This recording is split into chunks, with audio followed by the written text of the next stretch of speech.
আপনাদেরকে শোনাতে চাই। তো এই মুহূর্তে আমার হাতে বরকত ভাইয়ের মেইলটি রয়েছে। দীর্ঘদিন পর বরকত ভাইয়ের মেইল আমরা পেলাম এবং যাই হোক উনি যেভাবে লিখেছেন আর কি, আমি ঠিক সেভাবে আপনাদেরকে পড়ে শোনানোর চেষ্টা করছি। বেলা উইথ রাতুল, ভয়ের শুরু এখানে।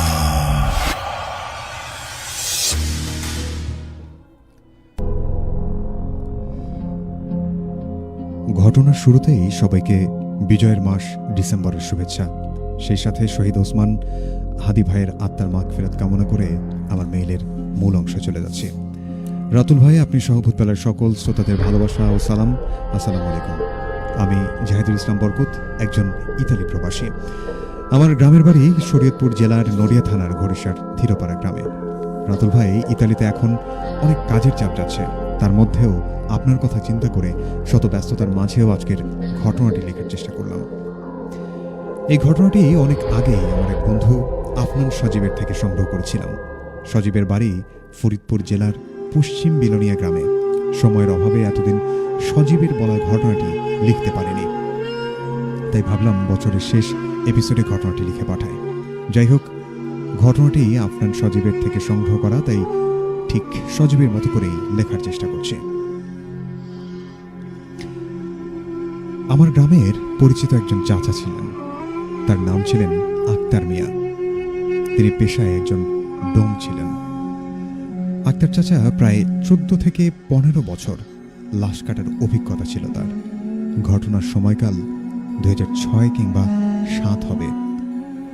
ঘটনার দিন আক্তার চাচা জেলা সদর হাসপাতাল থেকে 2টি লাশ কেটে কেবলই বিকেলে বাসায় ফিরেছেন। রাতুল ভাই, বলে রাখা ভালো, জেলা সদর হাসপাতাল থেকে আক্তার চাচার বাসা প্রায় 3 কিলোমিটার দূরে, তাই তিনি প্রতিদিন সাইকেল চালিয়ে যাতায়াত করতেন। ঘটনার দিন এশার নামাজ শেষ করে রাতের খাবার খেয়ে আক্তার চাচা রাতে ঘুমাতে যান। তার চোখ লাগতেই হঠাৎ পরিচিত দুজনের ডাকে তার কাঁচা ঘুমটি ভেঙে যায়। সে দেখে সরকারি হাসপাতাল থেকে 2জন স্টাফ এসেছেন। তারা আক্তার সাহেবকে বলছেন থানা থেকে একটা লাশ এসেছে এবং ডিসি সাহেবের নির্দেশ জরুরি ভিত্তিতে এই লাশটা যেন পোস্টমর্টম করা হয়। আক্তার সাহেব কিছুটা বিরক্তি নিয়ে তাদের সাথে কথা বললেন এবং এই রাতেই তিনি ভাবলেন ডিসি সাহেব রিকোয়েস্ট করেছেন, এটার সময় পেলেন না তিনি। যাই হোক, যেহেতু ডিসি বলেছেন সেহেতু না গিয়ে উপায় নেই, তাই তিনি হাসপাতালের স্টাফদের বলে আপনার যান, আমি সাইকেল নিয়ে আসছি। এরপর আক্তার চাচা তার সেই সাইকেলটি নিয়ে হাসপাতালে চলে যান। হাসপাতালের মর্গে গিয়ে দেখেন 30 থেকে 32 বছর বয়সী একটি যুবক ছেলের লাশ পড়ে আছে। রাতুল ভাই, যেহেতু রাত হয়ে গিয়েছে সেহেতু আক্তার সাহেবের সহযোগী ডোম তখন হাসপাতালে ছিলেন না, তাই তিনি বাধ্য হয়েই এই লাশটি কাটার সিদ্ধান্ত নিলেন একাই। আগেই বলেছিলাম তার 14 থেকে 15 বছরের লাশ কাটার অভিজ্ঞতা ছিল। এই 14-15 বছরে অনেকেই লাশ কেটেছেন তিনি, তাই স্বাভাবিকভাবেই তিনি লাশ কাটা শুরু করেন। সাধারণত সেভাবে সবসময় লাশ কাটেন, যেভাবে লাশ কাটেন আজও সেইভাবেই লাশ কাটছেন, কিন্তু তার কাছে মনে হচ্ছে আজকের লাশটি কাটতে যেন তার একটু বেশি শক্তি ব্যয় হচ্ছে। তা আক্তার চাচা মনে করলেন হয়তো সেই ছুরিটিতে ধার নেই, তাই তিনি অন্য একটা ছুরি দিয়ে কাটার চেষ্টা করলেন। কিন্তু এ কি, আবারও একই ঘটনা। এভাবে আরও 2টি ছুরি পরিবর্তন করলেন, কিন্তু অবাক করার বিষয় হলো তাতেও কোনো লাভ হচ্ছিল না। তাই সে বাধ্য হয়ে শক্তি প্রয়োগ করে সেই লাশটি কাটা শুরু করল এবং একটা সময় তার কাছে মনে হচ্ছিল লাশটি একবার নড়ে উঠল। ব্যাপারটি আক্তার চাচা মনের ভুল ভেবে তার কাজে মনোযোগ দিলেন। এবার সে হঠাৎ শুনতে পেলেন কেউ একজন তার কানের কাছে এসে ফিসফিস করে কথা বলছে, আমাকে আস্তে কাটো। সে আবারও তার মনের ভুল ভাবল এবং তার কাজে মনোযোগ দিল। কিছুক্ষণ পরে আবারও একই শব্দ, এবার একটু জোরে শব্দে, আমাকে আস্তে কাটো। এই শব্দটা শুনে সে একটু ভয় পেল, কারণ 14 থেকে 15 বছরের অভিজ্ঞতায় এমন শব্দ সে কখনোই শোনেনি। তার কাছে মনে হলো আচ্ছা, এটা হয়তো তার মনের ভুল। এই ভেবে তিনি তার কাজটি শেষ করতে লাগলেন। রাতুল ভাই, লাশ কাটার সময় মর্গের ফ্লোরে অনেক রক্ত পড়ে যায় এবং সেই রক্ত ধোয়ার জন্য বালতিতে করে পানি আনার জন্য সেখান থেকে চলে যান আক্তার চাচা। পানি এনে মর্গে ঢুকতেই সে দেখে শুয়ে থাকা রক্তমাখা লাশটি সেই খাটে উঠে বসে আছে। এবারও সে মনের ভুল ভেবে চোখ বন্ধ করে শরীরে চিমটি কাটে এবং চোখ খুলে দেখার চেষ্টা করে ব্যাপারটা সত্যি কিনা। কিন্তু এবারও সেই একই ঘটনা, লাশটি সেখানেই বসে আছে, এক দৃষ্টিতে আক্তার সাহেবের দিকে তাকিয়ে আছে রাগান্বিত ভাবে। মনে হচ্ছে তার প্রতি লাশটির অনেক ক্ষোভ। আক্তার সাহেব এই দৃশ্যটি দেখে তার ভয় দূর করার জন্য হাতে থাকা সেই বালতির পানি লাশের শরীরে নিক্ষেপ করেন। কিন্তু তখনই বসে থাকা লাশটি উঠে দাঁড়িয়ে প্রচণ্ড আক্রোশ নিয়ে আক্তার চাচার দিকে ধেয়ে আসে। এটা দেখে আক্তার সাহেব চিৎকার করে তার হাতে থাকা বালতিটি ছুঁড়ে ফেলেন এবং সেখান থেকে দৌড়ে হাসপাতালের দিকে চলে যান। এবং হাসপাতালে গিয়ে দেখেন কয়েকজন স্টাফ বসে আছেন। তাদেরকে বলে তাদেরকে সঙ্গে নিয়ে সে মর্গে যায়। কিন্তু এবার সেখানে গিয়ে দেখেন যে লাশের গায়ে যে তিনি পানি নিক্ষেপ করেছিলেন সেই পানির কোনো ছিটে ফোঁটা নেই এবং পরিস্থিতি একেবারে স্বাভাবিক। এবং লাশের শরীর ছিল সম্পূর্ণ শুকনো এবং মর্গের ফ্লোরেও এক ফোঁটা রক্ত নেই। এক বালতি পানি তিনি নিয়ে এসেছিলেন সেটিও যেন শুকিয়ে গেছে সঙ্গে সঙ্গেই। তার সাথে কি হচ্ছে তিনি কিছুই বুঝতে পারছেন না। গত 14-15 বছরের অভিজ্ঞতায় এমন ভয়ানক পরিস্থিতির শিকার তিনি কখনোই হননি। একটা সময় সে স্টাফদের সবকিছু খুলে বলে, কিন্তু তারা তার কথার কোনো প্রমাণ না পেয়ে স্টাফরা তার কথায় বিশ্বাস করেন না। স্টাফরা বলেন, আক্তার চাচা হয়তোবা আপনার মনের ভুল। আক্তার চাচা তাদেরকে বোঝাতে ব্যর্থ হন এবং এক বুক হতাশা নিয়ে লাশটি পুলিশের কাছে বুঝিয়ে দেন।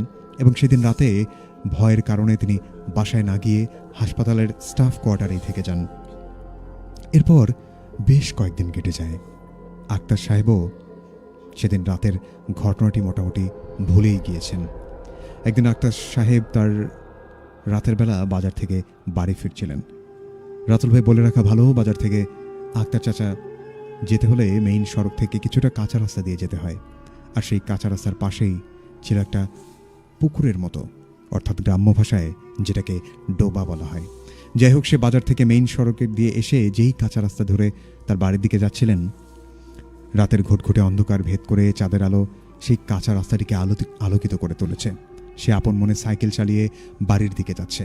হঠাৎ করেই সে দেখে একটা বিড়াল রাস্তার বাপাস থেকে উঠে এসেছে এবং তার সাইকেলের চাকার নিচে গিয়ে পড়ে আছে। আক্তার চাচা কোনো মতে সাইকেলটি ব্রেক করেন এবং সাইকেল থেকে নেমে বিড়ালটিকে বাঁচাতে যায় এবং উপর হয়ে বিড়ালটিকে তোলার চেষ্টা করেন। আর ঠিক সেই মুহূর্তে তিনি অনুভব করেন একটা হিমশীতল হাত তার ঘাড়ে চেপে ধরেছে।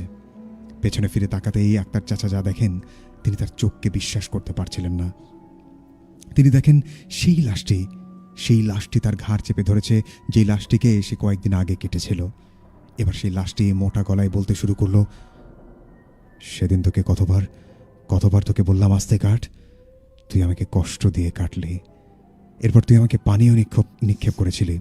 এত সাহস তোর, মন চেয়েছিল সেদিনই তোকে মেরে ফেলি, কিন্তু সেদিন তুই বেঁচে গিয়েছিলে। আজকে এখানে কেউ নেই, তোকে কেউ বাঁচাতে পারবে না। ভালো করে তাকিয়ে দেখ, সেদিনের সেই নিক্ষেপ করা পানি আজও আমার শরীর ভিজিয়ে রেখেছে।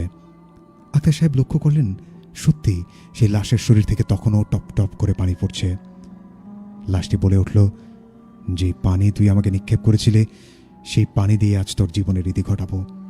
এইসব শুনে আক্তার সাহেব বাকরুদ্ধ হয়ে যায় এবং তার শরীর যেন অবশ হয়ে আসে। অনেক চেষ্টা করেও গলা দিয়ে একটি শব্দ বেরোচ্ছে না চাচার। তিনি চুল পরিমাণও সেই জায়গা থেকে নড়াচড়া করতে পারছেন না। তার কাছে মনে হচ্ছে যেন কয়েকটা ওজন তার শরীরকে অসাড় করে ফেলেছে। একটা সময় তার লাশটি তার ঘাড়ে ধাক্কা দিয়ে শূন্যে ভাসিয়ে রাস্তার পাশে থাকা সেই ডোবায় ফেলে দেয়। অনেকক্ষণ তিনি হাত ঝাপটাতে থাকেন, পা ঝাপটাতে থাকেন, কিন্তু তিনি সেখান থেকে উঠতে পারছেন না।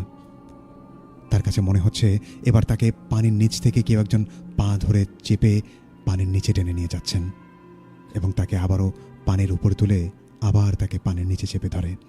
এক পর্যায়ে তার অবস্থা খুবই খারাপ হয়ে যায় এবং তার মনে হচ্ছিল তার নিঃশ্বাস এখনই বন্ধ হয়ে যাবে।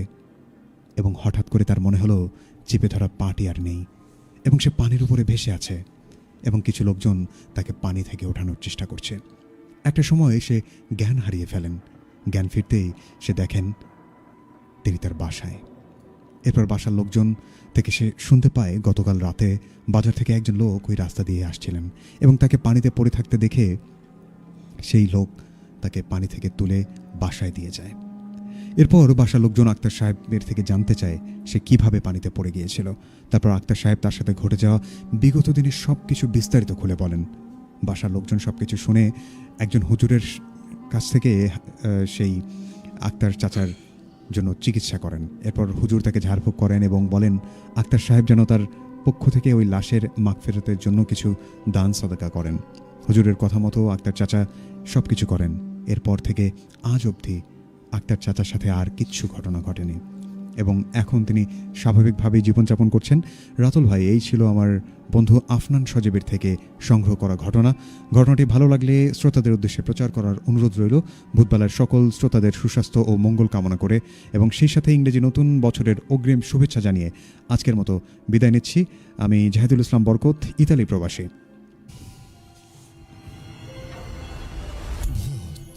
বেলা with রাতুল। ভয়ের শুরু এখানে।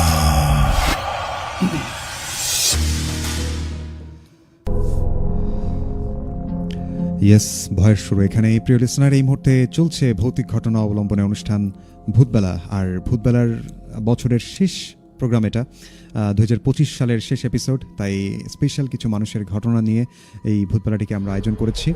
আমাদের কাছে ছিল আরিফুল ইসলাম ভাইয়ের পাঠানো ঘটনা, জাহিদুল ইসলাম বরকত ভাইয়ের ঘটনা ছিল, সেই সাথে আমাদের স্টুডিওতে উপস্থিত ছিলেন পাপ্পু ভাই, যার থেকে চমৎকার একটা ঘটনা আমরা শুনেছি এবং আমাদের হাতে আরও কিছু চমৎকার ঘটনা রয়েছে।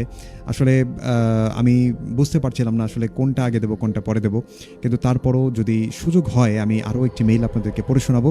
এবং তানভীর প্রধান ভাইয়ের ঘটনা আছে এবং রফিয়াদ আহমেদ রাদ তার ঘটনা আছে, আরিফুল ইসলাম নাহিদ তার পাঠানো ঘটনা রয়েছে।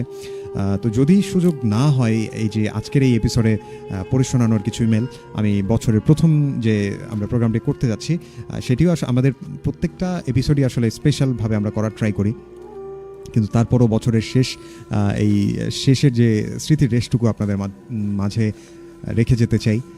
তো যাই হোক, আমাদের সাথে আজকে অনেকেই যুক্ত আছেন, আমি দেখতে পাচ্ছি তাদের কথাবার্তাগুলো। লিখেছিলেন আমাদেরকে জান্নাত বাপ্পি, উনি লিখেছেন শেষ পর্যন্ত আছি ইনশাল্লাহ, অনেক ভয়ঙ্কর ছিল ঘটনাটি। যুক্ত ছিলেন আমার ফ্রেন্ড ইমতিয়াজ অভিন, লিখেছেন যে শুনছি বন্ধু ভালো লাগছে। অনেক ধন্যবাদ অভিন যুক্ত হওয়ার জন্য। আমাদের সাথে তাহেরিনা ছিলেন আমাদের সাথে, যে পাপ্পু ভাইয়ের ঘটনাটা বেশ ভয়ানক ছিল। নূর আলম সোহাগ ছিলেন, যে অনেক ভালো লাগলো। লিখেছিলেন আমাদেরকে সোহাইব ইসলাম, উনি লিখেছেন তৃতীয় মেইলটা ভালো লেগেছে, আজকের প্রতিটি ঘটনা ছিল ভয়ানক। লিখেছেন আব্দুল্লাহ মানিক ভাই। মালিহা খান লিখেছিলেন আমাদেরকে অনেক সুন্দর বাট ভয় লেগেছে, অনেক ধন্যবাদ। লিখেছিলেন আমাদেরকে জান্নাতি আক্তার, তৃতীয় মেইলটা এতটা ভয়ঙ্কর শেষ পর্যন্ত শুনতে পারেনি। আচ্ছা যাই হোক, পরবর্তীতে কোনো একটা সময় শুনে নিন। রফিয়াদ আহমেদ রাজ ছিলেন, ওকে যাই হোক, উনি ওনার বাসা অ্যাড্রেসটা দিয়েছেন আমাদেরকে লিখেছিলেন এনামুল ইসলাম, যে ভাইয়া কেমন আছেন। লিখেছিলেন আমাদেরকে শাহ পরান, উনি ঘটনা পাঠিয়েছেন, দয়া করে পড়ে শোনাতে বলেছেন। অবশ্যই আমরা সুযোগ হলে পড়ে শোনাবো। শিমুল লিখেছিলেন আমাদেরকে, লিখেছিলেন আমাদেরকে খুশবু, রাতুল ভাই কেমন আছেন। আরিফ শেখ ছিলেন যে পাশে আছি কাশিয়ানি গোপালগঞ্জ থেকে, পুরোটা সময় জুড়ে আপনাদের সাথে থাকবো। আরিফ শেখ আমাদের সাথে যুক্ত থাকার জন্য অনেক ধন্যবাদ। যেহেতু গোপালগঞ্জ থেকে শুনছেন, আপনার স্থানীয় যদি কোনো ঘটনা থেকে থাকে, অর্থাৎ গোপালগঞ্জ জেলা রিলেটেড বা আপনার আশেপাশের যদি ভৌতিক কোনো ঘটনা থেকে থাকে, আপনিও কিন্তু চাইলে আমাদেরকে লিখে পাঠিয়ে দিতে পারেন। আমাদের মেইল অ্যাড্রেসটি হচ্ছে bhoot.sarabeলা@gmail.com। আর আপনি যদি গাইবান্ধার আশেপাশের কোনো মানুষ যারা আমাদেরকে শুনছেন, আমাদের লিসেনার, তারা যদি আমাদের স্টুডিওতে এসে ঘটনা শেয়ার করতে চান, সেক্ষেত্রে আমাদেরকে ফোন করতে পারেন একটি নাম্বারে। আমাদের ফোন নম্বরটি হচ্ছে 01713484465। লিখেছিলেন যে ঘটনাটি বেশ ভয়ঙ্কর ছিল, ইমতিয়াজ অভিন লিখেছেন, অনেক ধন্যবাদ এবং ভালোবাসা রইল বন্ধু। লিখেছিলেন আমাদেরকে জাকির হোসাইন, আমি পূর্বাচল থেকে শুনছি, কেমন আছেন সবাই। যাই হোক, আরও অনেকেই ছিলেন। উম্মে সালমা লিখেছিলেন যে রাত 12টা পর্যন্ত হলে খুব ভালো হতো। আমি কমেন্টগুলো খুব দ্রুত পড়ে ফেলার চেষ্টা করছি। সীমন্ত ইসলাম লিখেছিলেন আব্দুল্লাহ মানিক ভাই, শামু ভাই বলছে যে তার কাছে আরও ভয়ানক ঘটনা আছে। তো যাই হোক, প্রত্যেকে অনেক ধন্যবাদ। আমি কথা বলতে চাই না, আমরা পাপ্পু ভাইয়ের কাছে আরেকটি ঘটনা শুনবো এবং ঘটনা শোনার পর যদি সুযোগ হয় আমরা আরেকটি মেইল আপনাদেরকে শোনাবো। যেহেতু আমি আপনাদেরকে বলেছিলাম যে স্পেশাল মেইল এপিসোড হবে এবং সেই সাথে স্পেশাল কেউ একজন থাকবে আমাদের স্টুডিওতে। তো যাই হোক, আমরা পাপ্পু ভাইয়ের কাছে চলে যেতে চাই। ভাইয়া, জি, এই যে সব কিছু কেমন লাগছে আপনার কাছে? প্রথমে জাহিদুল ইসলাম বরকত ভাই সম্পর্কে একটু বলি। জি যারা ভূত বেলার রেগুলার মানে নিয়মিত যারা হচ্ছে দর্শক আছেন, শ্রোতা আছেন, তারা হয়তো ভালো করে জানে যে বরকত ভাই মানেই ভয়ঙ্কর কিছু। জি আর স্টুডিওতে বসে শুনেও কিন্তু আমার অনেক ভয় লাগছে যে লাশের যে ঘটনাটা ছিল। জি আর এই মেইলটা মানে আমার মতে আর কি আজকের ভূত বেলার একদম সবচেয়ে সেরা একটি ভয়ঙ্কর মেইল ছিল।